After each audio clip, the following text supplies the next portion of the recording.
Hola, ¿qué tal? Bienvenidos a este nuevo video, esperando sea de su agrado. Al final pueden dejar sus comentarios. Y ahora, iniciamos. El tema que veremos el día de hoy se llama la crisis política. El aprendizaje esperado que tenemos que lograr es reconocer la multicausalidad de la crisis política en la Nueva España y del inicio de la Guerra de Independencia. Durante el siglo XVII, las élites criollas de las posesiones españolas comenzaron a entrar en contacto con las ideas de la Ilustración francesa.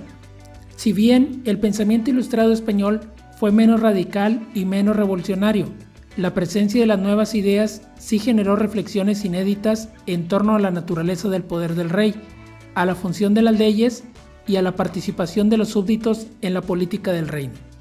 En 1808, los franceses invadieron el territorio de la península ibérica para poner en el trono a José Bonaparte, hermano del emperador Napoleón.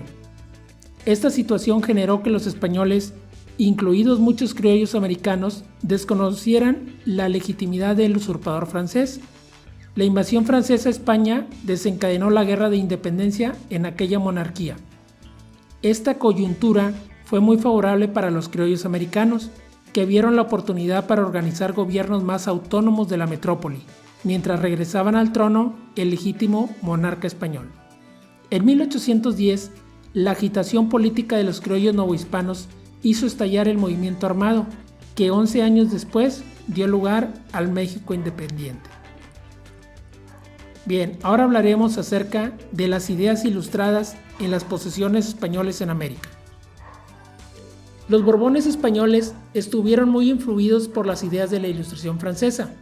Las preocupaciones de los pensadores ilustrados españoles se concentraron, sobre todo, en el desarrollo de la economía a partir de las ideas de la fisiocracia, en el combate a los prejuicios tradicionales y las supersticiones, así como en el impulso de la educación y el desarrollo científico.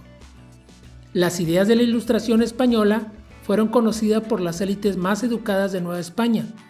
La llegada de libros y noticias europeos puso a los criollos en contacto con conceptos como la tolerancia religiosa, la soberanía popular, el valor de la ley o la existencia de ciudadanos. Muy pronto, el pensamiento modernizador se introdujo en diferentes áreas del conocimiento y las ciencias. Muchos médicos, matemáticos, astrónomos y botánicos de Nueva España comenzaron a desarrollar teorías e ideas afines a la Ilustración europea. Por otro lado, en Nueva España los jesuitas criollos fueron promotores importantes de la mentalidad ilustrada. En sus colegios y cátedras universitarias, muchos de ellos difundieron las ideas ilustradas, con una versión hispánica particular. Esta combinó los principios del racionalismo francés con las creencias religiosas del catolicismo. Bien, ahora hablaremos acerca de la invasión francesa de España. En los últimos años de la Revolución Francesa, Inglaterra fue el principal rival de los franceses. Portugal era aliado importante de la potencia comercial, por lo que en 1808 Napoleón decidió ocupar el territorio portugués para asestar un golpe a su enemigo histórico. En 1807, el ministro español Manuel Godoy firmó con Napoleón los tratados de Fontainebleau. En ellos se acordó que las tropas francesas podían entrar y establecerse libremente en los territorios españoles, con el propósito de facilitar la invasión de Portugal. En realidad, este acuerdo posibilitó la ocupación francesa de España. La política de Carlos IV y de su ministro Godoy era cada vez más impopular entre muchos sectores del reino. Este malestar dio origen a un grupo opositor que buscó destituir al monarca en favor de su hijo Fernando VII. El 19 de marzo de 1808 estalló el motín de Aranjuez, una revuelta popular que exigió al rey abdicar y dejar el trono al príncipe de Asturias. Frente a estos acontecimientos, Napoleón Bonaparte intervino como mediador. El emperador francés llamó al monarca español y a su hijo a Bayona.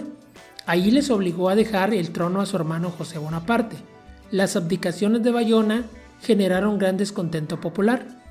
El 2 de mayo de 1808 iniciaron las insurrecciones antifrancesas en Madrid. Los españoles veían a José Bonaparte como un usurpador, a quien no podían reconocer como monarca legítimo.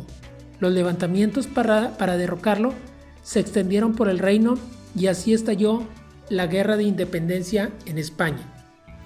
Las noticias del estallido de la Guerra de Independencia en España y del vacío de poder en el que había quedado la monarquía llegaron a Nueva España. La situación despertó la inquietud sobre qué debía hacer el gobierno colonial frente a la ausencia de un monarca legítimo. Ahora hablaremos acerca de el criollismo y el anhelo de autonomía.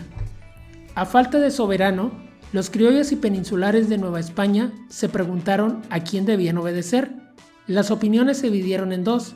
Por un lado, los miembros de la Audiencia de México, casi todos peninsulares, recomendaron esperar un poco para ver si la situación en España se calmaba.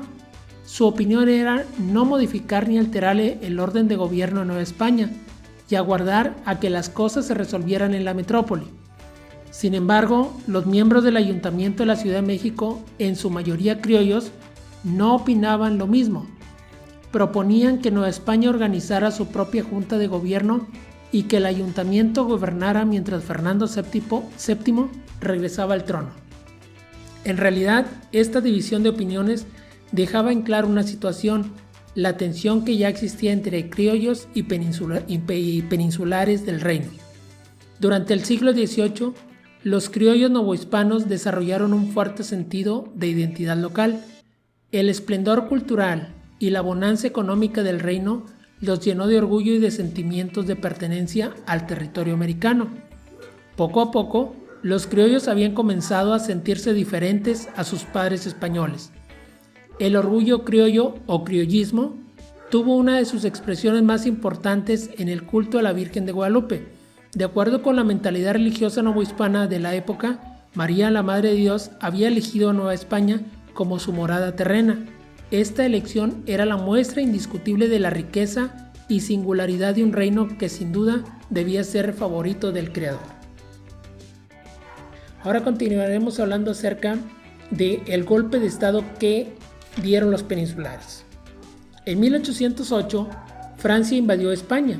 Las noticias llegaron a América y pronto comenzó a discutirse quién debía gobernar los reinos americanos frente a la ausencia de un soberano legítimo. Las opiniones se dividían en dos bandos. Por un lado se encontraban los miembros de la Audiencia de México, casi todos ellos peninsulares, que recomendaban la prudencia. De acuerdo con ellos, lo mejor era esperar un poco para ver qué sucedía en España y no hacer ningún cambio en el gobierno de Nueva España. Por otro lado, se encontraban los integrantes del Ayuntamiento de la Ciudad de México. Para ellos la opción era que la Nueva España organizara su propia junta de gobierno, tal como lo estaban haciendo los otros reinos peninsulares. Además, consideraban que el gobierno legítimo de Nueva España debía recaer en aquella institución mientras Fernando VII regresaba al trono. El virrey José de Iturrigaray convocó una reunión con la audiencia y el ayuntamiento para tomar una decisión al respecto.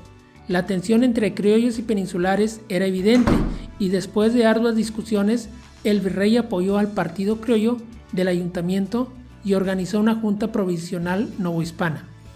Ante aquella decisión, los peninsulares de la audiencia se sintieron traicionados por el virrey.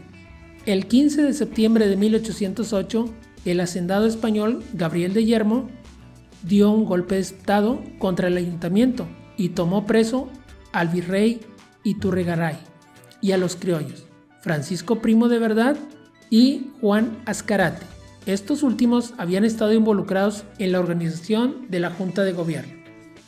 El golpe contra el ayuntamiento y el encarcelamiento de estos personajes enfureció a muchos criollos, quienes en distintas regiones comenzaron a organizar conspiraciones para quitar el poder a los peninsulares dentro del territorio novohispano.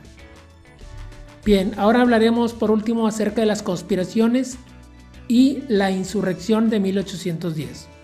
En 1809, el general José María García Obeso y José Mariano Michelena organizaron una conspiración en Valladolid que fue descubierta y sofocada de inmediato.